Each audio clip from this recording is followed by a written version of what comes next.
نحمد و نصلی علی رسول الکریم اما بعد فاعوذ باللہ من الشیطان الرجیم بسم اللہ الرحمن الرحیم السلام علیکم ورحمۃ اللہ وبرکاتہ۔ بہت سارے احباب نے دنیا کے بے شمار ملکوں سے ارشاد فرمایا کیسر کے بارے میں، کیسر کہہ لیجئے، زعفران کہہ لیجئے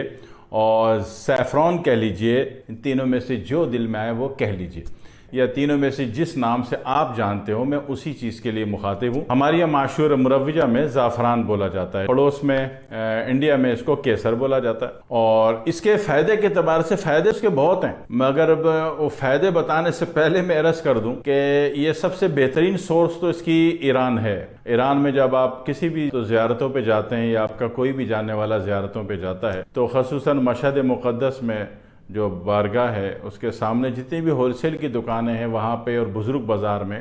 بڑے بڑے اس کے اچھی مالیت کے مل جاتے ہیں، اور اسی طرح دبئی میں بھی بآسانی دستیاب ہے۔ دبئی میں ایران کا بھی مل جاتا ہے، اسپین کا بھی مل جاتا ہے دبئی میں، ایران میں صرف ایران کا ملتا ہے، اور باقی جو باہر ملک والے ہیں وہ بھی کوئی ان کو پریشانی نہیں ہے کہ ان کو اصلی اور دو نمبر کا پرابلم نہیں آتا۔ تو یہ پرابلم جو آ رہا ہے نا بیچ میں ایک اور دو کا، یہ آپ نے سولو کرنا ہے، ورنہ بے شمار دنیا میں تو ایسا بھی ہو رہا ہے کہ جناب علی وہ بھٹے کے بال جو ہے اس کو کلر مار کے، اس کو اسپرے مار کے، اس میں ایسنس مار کے سکھا کے وہ زعفران بول کے بیچا جاتا ہے۔ تو یہ اوریجنل سورس میں نے بتا دی کہ جہاں سے آپ کو اوریجنل مل سکتا ہے، ٹھیک ہے۔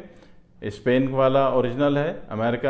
اور جرمنی، آسٹریلیا، کینیڈا، یہاں سے اگر کوئی آپ کا آنے والا اس سے منگوا لیا وہ بھی اوریجنل ہے آنکھ بند کر کے، اور کشمیر میں بھی پیدا ہوتا ہے کہ باہر ملک سے منگوا لیں تو زیادہ اچھا ہوتا ہے۔ بے شک 1 گرام منگوا لیں، 1 گرام میں بھی اس کی اتنی بڑی مقدار ہوتی ہے کہ وہ کافی عرصے چل جاتی ہے۔ یہ تو ہو گئی اس کی ریسیونگ سورس، پرچیزنگ سورس یا گیٹنگ سورس کہہ لیجئے، جس پر آپ نے عمل کرنا ہے تاکہ چیز جو بھی ہو آپ کے پاس قابل اعتبار ہو۔ قابل اعتبار ہونا ضروری ہے، ورنہ فائدے بتانے کو تو بندہ کروڑوں چیزوں کو بتا دے مگر آج وہ دستیاب نہیں ہے۔ جس طرح پوری دنیا میں مشک بیچا جاتا ہے، مشک ہوتا ہوا تھا کچھ بھی نہیں ہے، ٹھیک ہے۔ جغرافک چینل کہتا ہے کہ جس ہرن سے مشک نکالا جاتا تھا اس کے 2 دانت بڑے لمبے تھے، اور آج سے 180 سال گزر چکے، وہ جو ہرن تھا، ہرن کی وہ جو قسم تھی وہ دنیا سے ناپید ہو چکی ہے، تو وہ 180 سال اس کو مرے ہوئے ہو گئے، اور جناب والی مشک ابھی بھی بک رہا ہے۔ تو میں مصیبت میں نہیں ڈال رہا، آپ کو پھنسا نہیں رہا، بیکار کے کام نہیں کروانے۔ اگر میں نے زعفران پر اول تو میں ویڈیو بنانے کے موڈ میں ہی نہیں تھا، لیکن احباب کے سوالات بہت زیادہ تھے تو میں نے پہلے سورس بتائی ہے کہ سورس جو ہے وہ آپ کی اتھینٹک ہونی چاہیے، ٹھیک ہے۔ اس کے بعد اب آ جائیں اس کے فائدے پر۔ جس کو سردی بہت لگتی ہو اس کو بھی زعفران مفید ہے، جس کی دل کی دھڑکن سلو ہو، اور معالجین حضرات فرمائیں کہ ان کے دل پر بیٹری لگے گی، وائبریٹر لگے گا، تو اس کا مسئلہ بھی زعفران سے حل ہو جاتا ہے، ٹھیک ہے۔ کوئی بیٹری وائبریٹر نہیں لگانا پڑتا، پکی بات ہے۔ اسی طرح کسی کا مزاج بلغمی بہت زیادہ ہو اس کو بھی فائدہ مند ہے، اور کسی کو جناب والی چہرے پہ نور نہ ہو، چہرہ اللہ نے بڑا اچھا بنایا ہے مگر نور نہیں ہے، عجیب قسم کے ڈرونے سے بابا حکیم ابراہیم کی طرح، تو ایسی صورت میں اگر وہ لوگ 1 انچ کا بال دودھ میں حل کر کے شام کو پینا شروع کر دیں تو اللہ ان کے چہرے پہ نور دینا شروع کر دیتا ہے۔ خصوصاً ہندوستان میں، انڈیا میں شادی سے پہلے بچیوں کو، خصوصاً برہمن میں، پنڈتوں میں، اب تو ویش میں بھی اور شودر میں بھی جناب علی سب میں اس کا اہتمام ہونے لگا۔ پہلے یہ راز صرف برہمن اور پنڈتوں کے پاس تھا، تو وہ اس میں عمل کرتے تھے کہ شادی سے 1 ماہ پہلے بچی کو 1 بال 1 انچی کا روزانہ دودھ میں حل کر کے پلانا شروع کر دیتے تھے، تو بچی بڑی پیاری سی پرنور گھپلو سی ہو جاتی تھی اور بڑی پیاری سی لگتی تھی۔ تو یہ اس کا استعمال وہاں پہ بھی ہے۔ اور دوسری بات یہ ہے کہ جو لوگ جن کو مینسز میں تکلیف ہوتی ہے، مینسز آسانی سے خارج نہیں ہوتے، جہاں اس کی ہزاروں سستی دوائیں موجود ہیں، سستا علاج بھی موجود ہے، مگر وہاں پہ یہ ہے کہ زعفران والا 1 انچ کا بال جو ہے اگر وہ دودھ میں ڈال کے پیتے ہیں تو ان کے بھی یہ مسئلے، نیم گرم دودھ میں، جس کو مینسز میں پرابلم آ رہی ہے وہ اگر پیے گا تو نیم گرم دودھ میں پیے گا، کیونکہ ٹھنڈے دودھ میں پیے گا تو اس کی بلغمی کیفیت بڑھ جائے گی۔ یہ ہو گئی باتیں۔ دوسری بات یہ ہے کہ اس کا سائنس میں بھی بہت فائدہ ہوتا ہے۔